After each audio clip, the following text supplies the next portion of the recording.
Hi, this is Torres, and you're watching AMBY. Hey everyone, it's Alicia from AMBY, and I'd like to welcome you to an interview with Torres. How are ya? I'm well, thank you. How are you? I'm good. Thank you for taking the time to chat. This is actually our first AMBY interview that's video for 2016, so welcome. Thank you. Yeah. So we just had a nice little break over here. Were you enjoying the holidays? What were you up to? Yeah, I did enjoy them. I went to Georgia to be with my family. Oh, nice. Mm-hmm. I know 2015 was a really cool year for you because you dropped a record, you were touring a lot, and you just got your name out there even more. So when you reflect back on the year, do any particular moments stand out to you as something that was really cool that you did? The whole thing. Yeah? Yeah, I mean, I love touring through Europe, which is something that I got to do more of this year. Got to go on tour with Garbage and Brandi Carlile, which was exhilarating. Yeah. The whole year was a highlight, though. We interviewed a lot of the people that you actually were on the road with, like Courtney Barnett, Brandi. We even got to chat with Garbage, which was really cool for me because that was definitely a bucket list one. So if you could hit the road with anyone else, is there anyone that you'd love to partner up with? Yeah, I would love to tour with The National,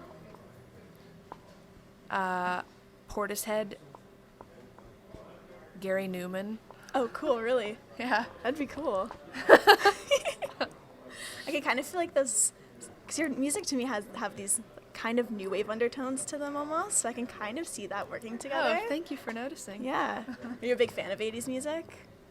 Totally. Yeah? Yeah. Amazing. Depeche Mode. Yeah. Oh, yeah. I mean, I'm just saying Depeche Mode. That's your main, like, go-to 80s No, band, not I guess? main, not main. Okay, who would be your main when you then? just say 80s, I think, You hell think yeah, of them. Depeche Mode. Cool. I don't know. I don't have a main 80s go-to. I mean, I love the Talking Heads. I love their stuff from the late 70s, early 80s, and I even love like Fleetwood Mac's 80s stuff. Yeah. That's not new wave, but I'm just thinking of the 80s now. I like Joan Jett too. So just as a decade, the 80s rocked. I think that's what we can agree on. Totally. I don't think any decade didn't rock. That's true. Well, you're now on the road in support of your latest record release, which we'll get to soon, but I just was wondering, how excited are you to finally be back touring? This is your first tour of 2016. How's that feeling? This is our first night, but I feel really good about it. Yeah. Yeah. I feel relieved to be working again. I have a hard time with time off. I get anxious. You actually tweeted something on December 13th, which was, embrace the embarrassing. So have you had any embarrassing things that happened to you on past tours? Where did that whole tweet come from? Oh, man. I think I tweeted that December 13th? Yep. Okay. I think I tweeted that right after we opened for Slater-Kinney, actually, in Brooklyn. I broke a string on stage, and it was the first time that had happened to me. Okay. But generally speaking, I'm an embarrassing person. Like, I frequently embarrass myself. So I've decided that it would be in the best interest of my health to just accept that and continue being myself. Okay. And I saw something else that you sent out, which that you were thrilled to announce that your cashew milk spelt pancakes were a complete success this morning. You sent that out a couple of days back. It was a very jolly tweet. I was wondering, I know you're a big fan of breakfast. How did those pancakes, you're good with them? They were so good. I'm not joking. They were so good. That was my first time making pancakes from scratch. I've always loved cooking, but I've really been enjoying trying some recipes that I've never done before in my time off at home. So Yeah. that happened. Do you have a favorite recipe now that I know you love to cook? I have this one baked chicken recipe that my mom always cooked for us growing up, and I've been making it just about every week, I think, in Brooklyn now, since being home. It's just Nice. baked chicken with rosemary. I love it. I saw the end of that tweet was actually saying how you're starting off Couchella 2016. Can you tell me a little bit about what Couchella is? I'm assuming it wasn't a spelling mistake on... I don't know. Oh. It's just a little tradition I started last year. Since I'm not playing Coachella, I spend Couchella eating food that I cooked on my couch, watching who knows what on the television. I'm not joking again. What's the latest? No, I believe you. That was my whole holiday, just binge watching. What's the latest thing that you've binge watched? Binge watched Seinfeld, actually. Oh, okay. I never got it. I never thought it was funny, and then something happened. I don't know if there's like you have to make it almost a quarter century before you can understand the humor in Seinfeld or relate to it in any way. But I'm here to say I'm a Seinfeld fan now. Okay.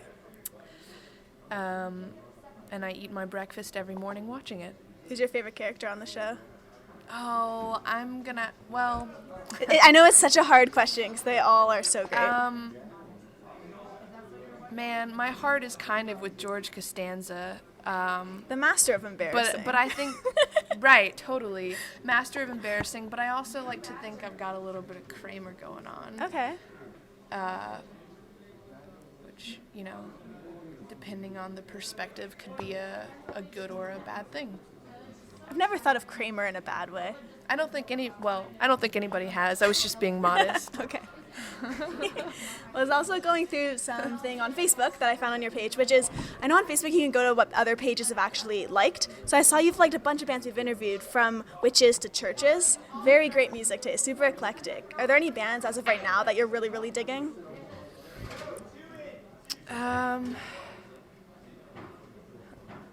Man, well, I can tell you the last thing that I downloaded on iTunes, I do use iTunes, was Black Star.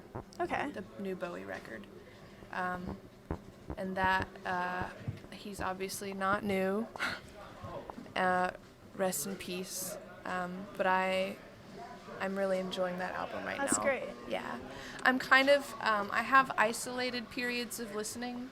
So when I'm listening to a record, it tends to be just about the only thing I'm listening to. So that's what I'm listening to right now. That's good, though, because I know so many people who will just listen to a single off of a record, so to actually listen to them front to back, is that important for you? Something you've always done? It is. I do like to sit with a record for several weeks or months even. Really? Yeah, in isolated periods of time, just to really absorb and, to absorb. Well, on your music front, you released Sprinter earlier this year. So just for the album, anything else coming up or anything you're conceptualizing as of right now? Conceptualizing a third record. Okay. At least it's in its origin stages. But I'm writing other things. I'm writing a bit of flash fiction and short stories here and there. I like to stay busy writing other things besides songs. So. Yeah. I noticed on your page you do a lot of guest posts for other sites and stuff, so do you think that maybe these short stories, do you plan on sharing them with people, or is it more so just something you do on your downtime?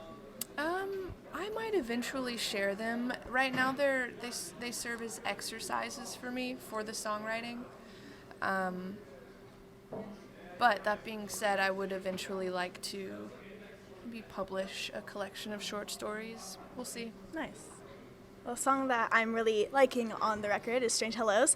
And the thing that I really dig about it is I feel like it could be somewhat autobiographical, but a lot of your songs are also about characters, I've noticed, or at least that's the thing I take away from it. Do you find it easier to write the songs that that are about yourself, or the characters that you make up? Well, I think that each song has a layer of myself and a layer of somebody else in it. So yeah, I guess it's hard to say. I think that all of the songs have myself as well as characters in them.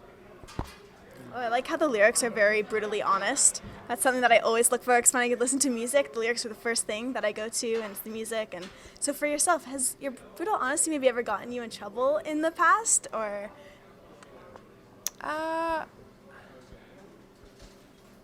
Yeah.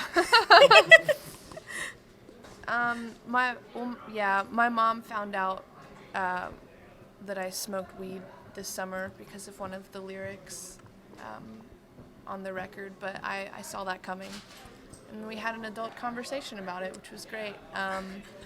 And other moments I've gotten in trouble have been more of bridge burning moments that, were somewhat intentional. Okay. Yeah. All right. I know what I'm doing, I think. I think. You think? Well, we know that you like to cook outside of music, but outside of the performances as well and the records, what else do you like doing on your downtime? I love reading. That's my favorite thing, other than playing music and writing. I love reading. And I really like walking.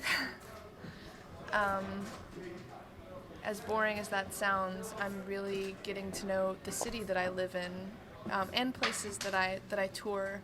I've enjoyed just walking to my destinations a lot of the time rather than taking public transportation. And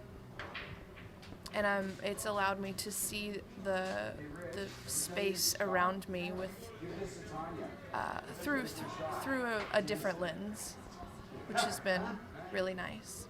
Is there a favorite city you've come across just by touring? Oh, they're all my favorite city. They're all stunning. One that I remember really standing out to me was Brussels. Brussels is stunning. I took a night walk in Brussels, and the light is just astounding. But again, I like them all. Yeah. I love Spain. So you try to pretty much make everywhere a home away from home, I guess. That's exactly what I do. I like to bring my home with me.